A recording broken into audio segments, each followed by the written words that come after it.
In this video, I'm going to give my quick review of two dragons in the context of being used for Dungeons & Dragons. First up, Guild Wars 2, the Elder Dragon. Certainly, I thought this would be an impressive looking dragon. It was on clearance at GameStop. I paid $35.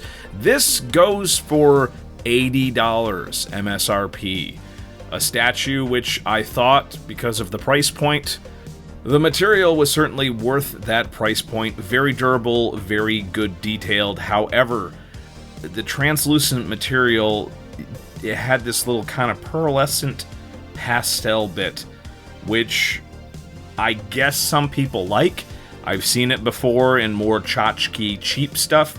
It's kind of weird that they would go with that sort of effect for a collectible item like this. Maybe this is how it looks in the game. I don't know. I don't play Guild Wars 2. All I can say is that in person, this is very underwhelming, to the point of, if you're looking at this from 3 feet away on a D&D table, no, I cannot justify the $35. And in fact, I'm going to repackage this up and resell it back to some Guild Wars 2 fan who I'm sure will enjoy it far more than I ever will.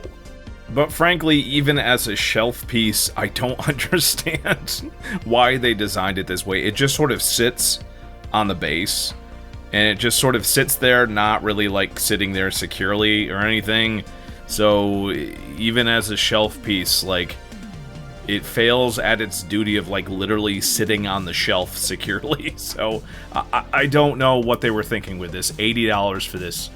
I mean, you'd have to be a pretty big fan of Guild Wars. The second dragon, an offering from Schleich, a surprisingly well-sculpted dragon toy with translucent parts, a decent, very simple paint job. But yeah, the only drawback to using something like this in D&D is the posable wings, but as long as they're up, you won't notice because you're going to be looking at the miniature from above. Reasonably priced at $25 MSRP, this Shadow Dragon from Schleich could be used for a Shadow Dragon in D&D, or just a Black Dragon, or any kind of custom dragon if you want to come up with something specifically for this toy. And it should go without saying, but because this is a Schleich toy, it's virtually indestructible and is perfect for letting a little child mess around with. Without much fear, it's going to do permanent damage.